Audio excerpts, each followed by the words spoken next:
Dr. Aditya Anand to present his paper.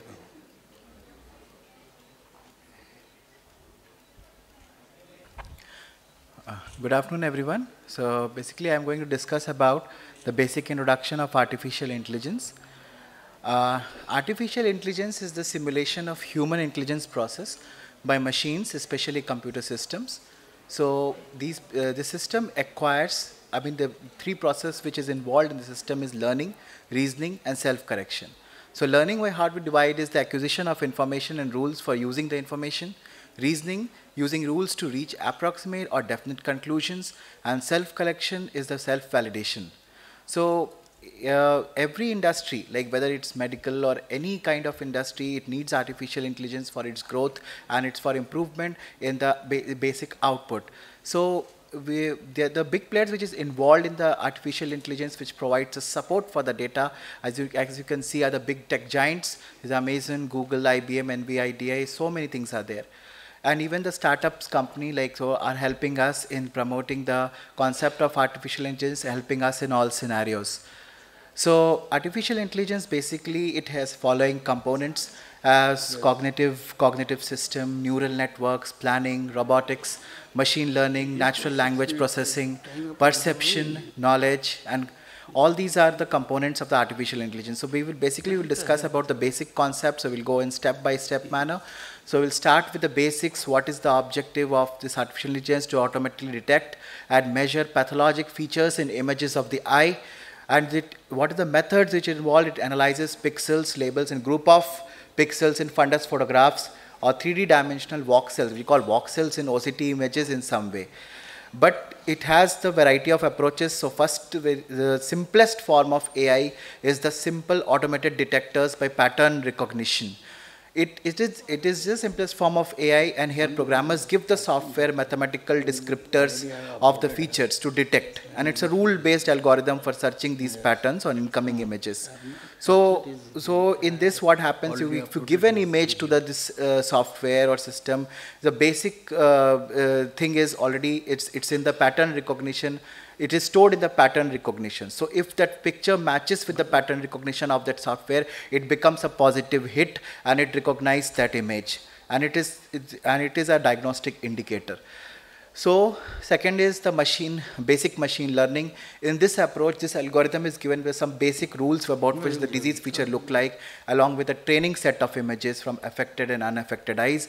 So algorithm is used to examine the image to learn about the differences.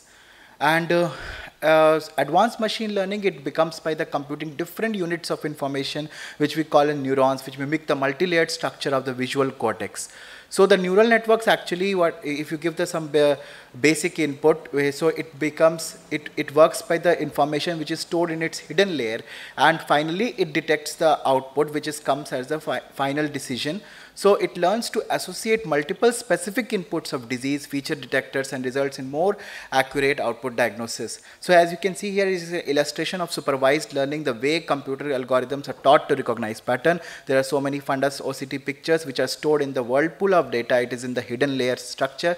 As we give the basic input we give through our study, and it analyzes itself by the hidden layers. So finally giving us to the output through going through its various hidden layers and coming up to its correct guess or wrong guess, which the computer itself decides basis on the algorithm stored in it. So this deep learning with the convolutional neural networks, why it is called as a deep learning? So deep learning is because there's a multiple interconnected layer of neurons, and they perform their tasks through self-correction and repetition. So yeah, and and deep learning actually it's a core component of AI, because it comes to resembling, comes to intelligence like a human performance, it has seen actually. And that's why it comes closer to resembling thinking like us.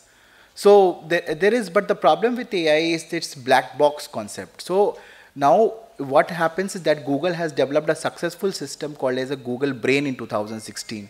So Up till now, we are all discussing about the supervised learning algorithm, because whatever the data we have stored it in, so we can analyze and compare it with those data, and it gives the results. But now something is called as black box system, which is unsupervised. So what happens is here, so deep learning algorithm, Google teaches itself to correctly identify diabetic lesions in photograph, even though it was not told what the lesions look like, on the basis of their own search results or something.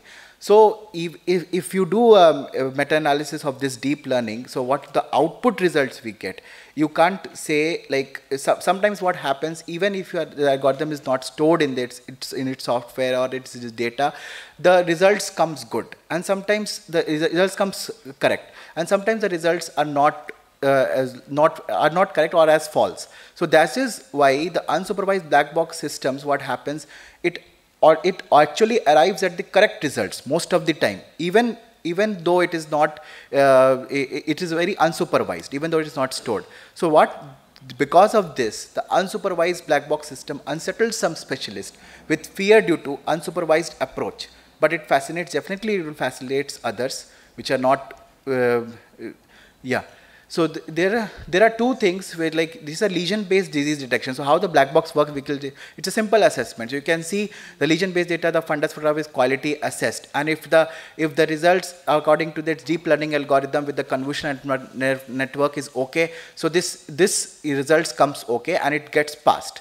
So now it will come to the lesion detection, anatomy localization, it will automatically detect, and finally the assessment arrives to DR positive, DR negative, like that. But black box disease detection, what it did, nothing is stored in the data, it's like only unsupervised, and finally it arrives at the correct results.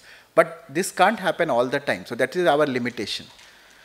So AI as a next transformation in ophthalmology. Here we will explore about what artificial intelligence means for practicing ophthalmologists, its promise and limitation, and what the future holds for it.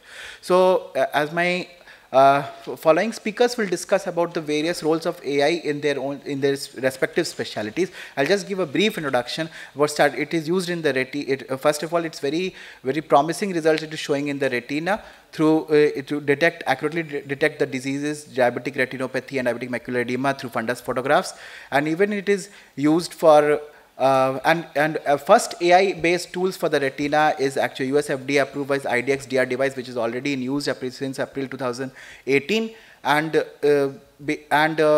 like the details of which will be explained by the co-speakers.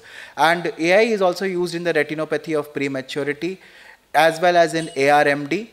So, and analysis of corneal topography is also we can predict, but the good results have only work which has got good results done with the retina structures.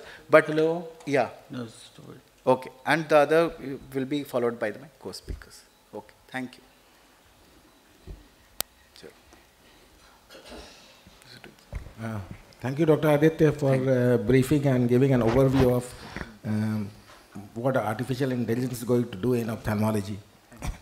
And then the most important aspect is the machine learning. That is the basic aspect, the background with which the entire artificial intelligence is going to be implemented in ophthalmology, I suppose.